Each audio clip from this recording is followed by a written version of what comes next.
안녕하세요. 켄입니다. 수업 요약을 드리겠습니다. 수업 원래 계획 영상도 보내드리는데 오늘 어떤 수업을 할지에 대한 계획 영상을 좀 보내드릴까 했었는데 뭐 그럴 틈도 없이 그냥 전화하고 갑자기 이렇게 갑작스럽게 진행이 됐죠. 근데 이게 맞아요. 오늘이 최적기가 맞습니다. 월요일 되기 전에 힘들어지기 전에 오늘 일단 얘기를 좀 해보는 게 맞아요.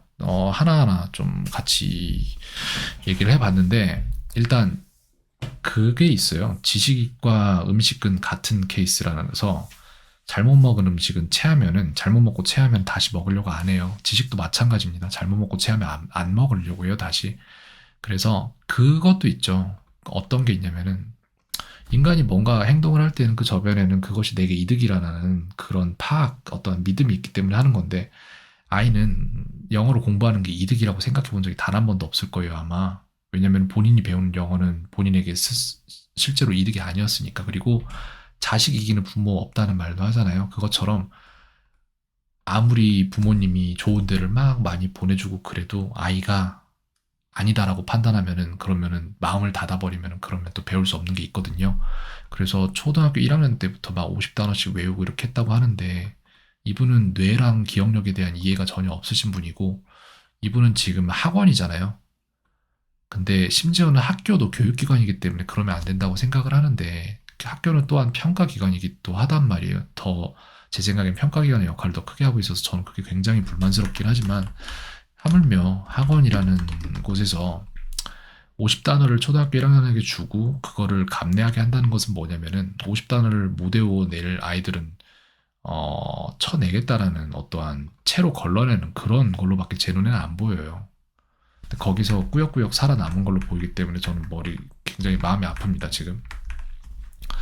그러면은 이 아이가 이거를 모두 다 감내를 했다면은 초등학교 3학년 때부터 4년 동안 해와서 54주 3일, 주 3일씩 했으면 162개의 단어이고 아니지.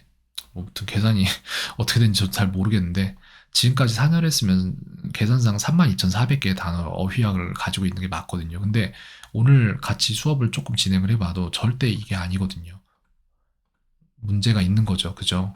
그래서 아이는 거기에서 힘들지만 버텨낸 것 같아요. 버텨냈는데, 하지만 그렇게 엄청나게 많이 배우진 않았다라고 말씀을 드리고 싶고요. 그렇다고 해서 그게 엄청 또 잘못됐냐 하면은 그렇게 생각지 않습니다. 지금부터 하면 되기 때문에 괜찮아요. 그래서 이제 진행을 해봤고요. 아이에게 이걸 가르쳐 줬죠.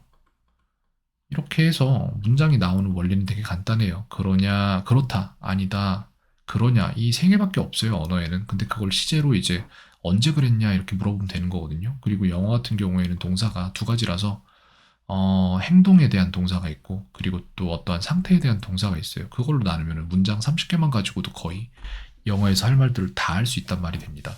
그리고 아이는 실제로 문법을 막 잘하고 싶은 마음이 크게 있었던 게 아니라 말을 잘하고 싶었던 마음이 있었어요.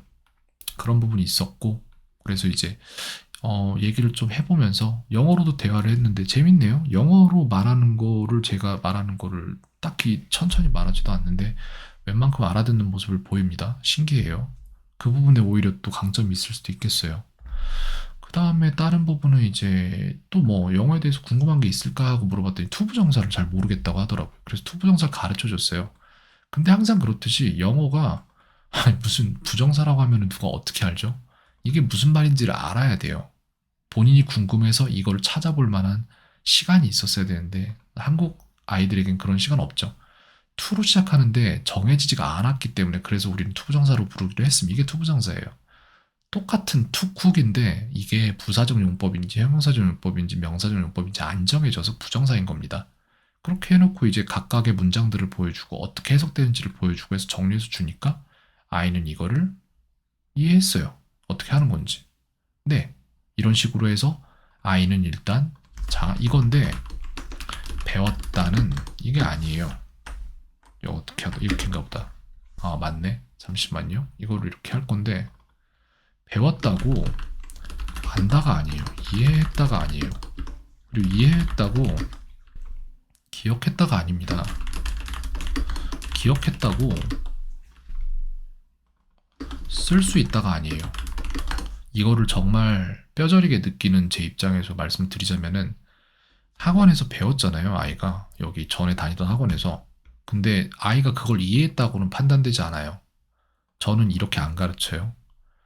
제가 지금 이해시켰거든요, 아이를. 하지만 그렇다고 아이가 그것을 한다는 얘기는 아니에요. 그리고 제가 심지어는 그걸 기억했다 한들 학생이 이걸 가지고 입 밖으로 내는 회화를 하든지 아니면은 시험에서 성적이 나오든지 그거랑 같은 말이냐 기억했다가 그것 또한 아니에요. 그렇기 때문에 몇 단계를 거쳐야 됩니다. 이해시키기 위해서 납득 가능한 말을 나레이션을 다 펴줘야 되고 그걸 기억하게 만들기 위해서 제대로 된 숙제를 편성해줘야 되고 그 다음에 그걸 쓸 수 있게 만들기 위해서 그걸 써보는 연습을 해야 돼요. 문제풀이를 연습을 계속 해야 돼요. 그런 과정들 중에 대부분의 학원들이 제가 볼 때는 이것만 해요. 이걸 안 해요. 그리고 이해하는 애들만 남도록 채로 걸러요. 어떤 방식에서든. 되게 좀 제가 안 좋아하는 부분인데 그렇다고 또 남을 비난하진 않겠습니다. 이 자리에서. 네, 그렇기 때문에 지금부터는 이거를 기준으로 공부를 해야 돼요. 이해해야 되고 기억해야 되고 쓸 수 있어야 돼요. 그렇게 가르치려고 합니다. 일단 오늘 샘플 수업은 여기까지 진행을 해봤고요. 많은 생각을 하게 되네요. 근데 복잡하진 않아요. 해야 될 건 뻔합니다. 학습 결손 없이 가르칠 것. 그것밖에 없어요. 네, 캔이었습니다. 오늘 하루도 평온하세요. 요약은 여기까지 드리도록 하겠습니다.